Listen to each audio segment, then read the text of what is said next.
Olá, muito bem-vinda e muito bem-vindo ao IHU Cast, o podcast do IHU, que nessa versão traz um resumo daquilo que foi destaque na semana no site do IHU, o ihu.unicinos.br.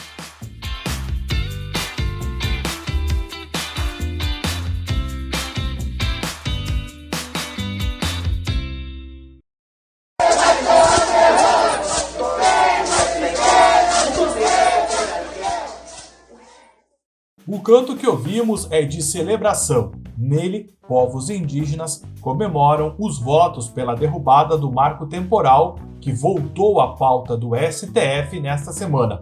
Entre os votos, o mais aguardado era o de Cristiano Zanin, pois em outras matérias ele havia seguido com a ala mais conservadora do STF. E prossigo. Entendo que é chegada a hora de aprimorar a interpretação constitucional acerca do tema, reconhecendo-se de forma explícita a teoria do indigenato e proibindo-se qualquer retrocesso que reduza a proteção constitucional aos povos originários. Como podemos ouvir, Zanin votou pela derrubada do marco temporal, mas a indicação do ex-advogado de Lula segue pautando a discussão sobre as indicações de ministros ao STF e como esses novos ministros se posicionam. Aliás, Lula terá logo adiante que indicar um outro nome para o lugar de Rosa Weber. Em reportagem produzida pelo IHU, o tema é discutido. Ouça um trechinho do texto. Em postura classificada como chocante por analistas, Zanin votou de forma conservadora, inclusive contra a posição hegemônica da corte, e antecipando ministros bolsonaristas em 3 processos relevantes: descriminalização das drogas, equiparação de injúria racial a ofensas homofóbicas e para dar mais poderes às guardas civis municipais. A reportagem completa, que tem como título Voto de Zanin sobre o marco temporal, preocupa e mobiliza campo progressista, está em ihu.unicinos.br. E a votação da tese do marco temporal no STF desencadeou uma mobilização internacional que visa conscientizar e assegurar que a preservação de terras indígenas também significa a preservação do meio ambiente. O IHU entrou nesta mobilização e realizou um debate sobre o tema com a professora do programa de pós-graduação em Direito da Unicinos, Fernanda Bragato, o advogado e indígena Ivo Aureliano Macuxi e o assessor do Conselho Missionário Indigenista, o CIMI, Rafael Modesto. A roda de conversa e uma série de materiais que publicamos sobre a causa indígena e marco temporal estão disponíveis em ihu.unicinos.br.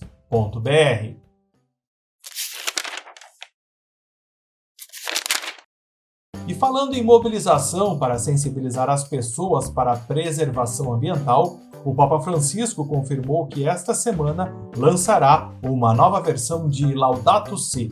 O que deve ter neste texto, Lucas Chardon? João Vitor, o texto aprofunda a reflexão sobre o cuidado com o planeta, pois isso, nas palavras do Papa, tem gerado uma guerra aos pedaços. Confira o que ele disse no anúncio do documento. 1º de setembro se celebra a Jornada Mundial de Oração pelo Cuidado da Criação, inaugurando o Tempo da Criação que durará até 4 de outubro, festa de São Francisco de Assis. Unamo-nos aos irmãos e irmãs cristãos no compromisso de custodiar a criação como dom sagrado do Criador. É preciso que nos coloquemos ao lado das vítimas da injustiça ambiental e climática, esforçando-nos em pôr fim à insensata guerra à nossa casa comum. Exorto a todos a trabalhar e rezar para que esta novamente seja abundante de vida. Como vimos, o Papa também inclui no texto o tema da guerra na Ucrânia. E sobre a guerra entre Rússia e Ucrânia, uma fala de Francisco aos jovens católicos russos tem repercutido bastante. É mesmo, João Vitor. Nós publicamos 2 textos que refletem esta fala do Papa. O primeiro deles tem como título Francisco aos jovens católicos russos. Vocês são herdeiros da grande Rússia, da grande Catarina II. Nunca se esqueçam disso. O outro que segue discutindo o assunto é intitulado "O Papa Francisco não é o capelão do Ocidente, não quer ser e nunca será", artigo de Marco Politi. Francisco está realmente sempre atento aos clamores do mundo. Nesta semana, ao chamar a atenção para os menores do mundo, pontuou que podemos sofrer de torcicolo, de tanto virar o rosto para aqueles que clamam por ajuda e pelo menos um olhar. ¿Cómo dejamos que la cultura del descarte, en la que millones de hombres y mujeres no valen nada frente a los beneficios económicos, cómo dejamos que esta cultura domine nuestras vidas, nuestras ciudades, nuestro modo de vivir? Se nos va a endurecer el cuello de tanto mirar al otro lado para no ver esta situación. O Papa Francisco não desanima mesmo. No fim da semana passada, iniciou uma longa viagem até a Mongólia, um país entre Rússia e China que só tem cerca de 1.500 católicos. Como compreender esta viagem, Cristina? João Vitor, para analisar essa viagem, publicamos o texto. Com menos de 1.500 católicos na Mongólia, a próxima visita do Papa Francisco chama a atenção para a longa e complexa história do grupo religioso minoritário. Mas, para entender um pouco mais sobre esta viagem, vale a pena ler o artigo de Francesco Sicchi, em que aponta que esta ida até a Mongólia é um caminho para a China. Ouça um trecho do texto. Até poucos anos atrás, o destino chinês para o Papa era guiado apenas por um interesse histórico e geográfico. No entanto, hoje talvez haja também uma razão política para se interessar mais pela China. As crescentes tensões de Pequim com os Estados Unidos e com os países vizinhos tornam esta região a mais volátil do mundo. As preocupações externas têm reflexos internos. Os controles políticos e de segurança dentro da China aumentaram. Nesse momento, portanto, a Igreja chinesa pode contribuir para uma compreensão mais profunda da cultura ocidental e de uma religião tão importante em outras partes do mundo. O título do artigo é Francisco em direção à China. Este e outros textos com a cobertura da viagem do Papa estão no sítio do IH1. Seguindo na pauta internacional, os BRICS estão aumentando, como anunciou solenemente o presidente da África do Sul, Cyril Ramaphosa.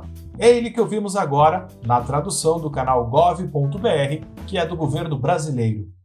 Nós decidimos convidar a República Argentina, a República Árabe do Egito, a República Democrática Federativa da Etiópia, a República Islâmica do Irã, o Reino da Arábia Saudita e os Emirados Unidos Árabes para se tornarem membros plenos do BRICS, e isso vai acontecer a partir de 1º de janeiro de 2024.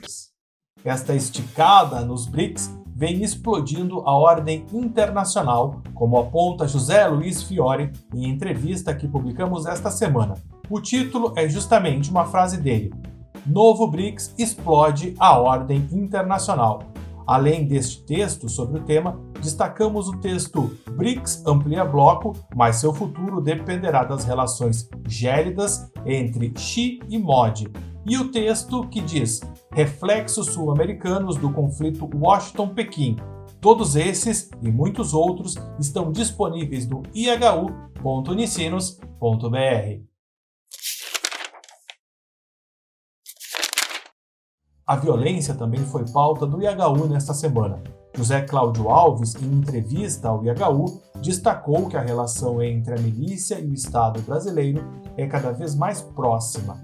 O título da entrevista é justamente uma frase dele, abre aspas, como não se quer confronto, silencia-se, mata-se, fica por isso mesmo, a conjuntura vai sendo manipulada. José Cláudio estará na quinta-feira, dia 14, às 5h30 da tarde, em videoconferência, falando mais sobre a violência, não só no caso do Brasil, mas também de toda a América Latina. Participe!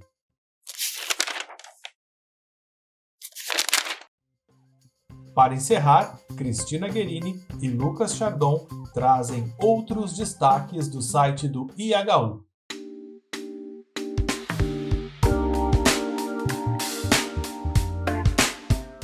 A violência na Nicarágua e a perseguição de Daniel Ortega, inclusive a Igreja Católica, continua. Nós, o IHU, acompanhamos o tema, como no artigo do escritor Sérgio Ramírez, ex-vice-presidente do país. Nicarágua, outra porta fechada. Falamos sobre a votação do marco temporal no STF, mas o Senado também está preparando o seu marco temporal através de um PL. Saiba mais sobre esse tema, que aliás se relaciona com outros assuntos no texto, o PL do genocídio, o golpe da AGU na Foz e uma boa nova do Equador. A Jornada Mundial da Juventude, realizada no mês passado em Portugal, segue repercutindo. Confira o texto. Aqui a água foi profundamente agitada. Francisco conversa com os jesuítas em Portugal. E nesta semana lembramos que o discurso de Martin Luther King completou 60 anos. I have a dream. O mais importante discurso de todos os tempos por direitos civis foi abordado em diferentes textos por aqui. Acesse o site para saber como o sonho de Luther King continua vivo. Este foi o IHUcast, o podcast com os destaques da semana no IHU. Neste episódio, usamos áudios do CIMI, O Antagonista, portal gov.br do governo brasileiro e do canal O Tempo no YouTube. A locução e direção foram comigo, João Vitor Santos. Edição e locução com Lucas Chardon. Ainda contamos com a colaboração das colegas Cristina Guerini e Marcelo Zanotti. Até a próxima!